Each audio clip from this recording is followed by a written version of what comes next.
அம்மா, நான் சாப்பிடணும்னா ஒரு கதை சொல்லுங்க. சரி வா, ஒரு குட்டி கதை சொல்றேன். என்னோட பாட்டி எனக்கு சொன்னது. ஒரு அழகான கிராமத்துல கம்பீரமா ஒரு கோவில் இருந்துச்சு.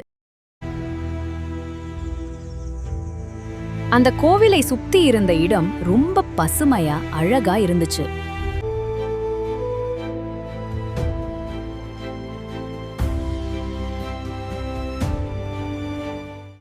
அந்த கோவிலில் சிற்பங்கள் ரொம்ப அழகா இருந்துச்சு. அந்த கோவில எல்லாரும் ரொம்ப பிரமிப்பாவும் பார்த்தாங்க. அதோட அழக ரசிச்சாங்க. பௌர்ணமி இரவுல இந்த உலகமே தூங்கும்போது கல்லால செஞ்ச சிலை மட்டும் விழிச்சுக்கோன்னு சொன்னா நம்புவியா? 1000 வருஷத்துக்கு ஒரு வாட்டி இந்த அபூர்வமான நிகழ்வு நடக்கும்னு ஒரு நம்பிக்கை. பௌர்ணமி நிலவு அந்த கோவில் கோபுரத்துக்கு நேர்கோட்டில் நின்றா அந்த காவல் தெய்வங்கள் சிலைகள் உயிர் பெறும்னு ஒரு நம்பிக்கை. நந்தி கருடர் யாழி அனந்த சேஷு உயிர் தெழுவாங்கன்னு ஒரு நம்பிக்கை.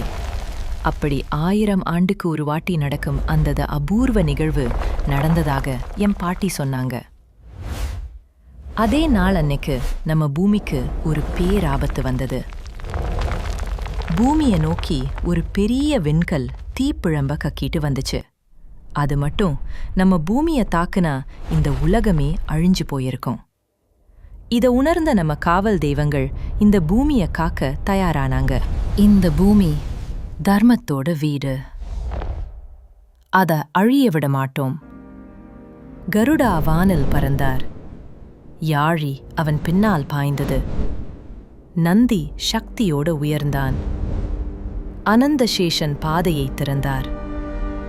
கருடாவின் வேகம், யாழியின் பலம், நந்தியின் நிலைத்தன்மை, அனந்தசேஷனின் கால சக்தி, 4 சக்தியும் ஒன்னா சேர்ந்துச்சு.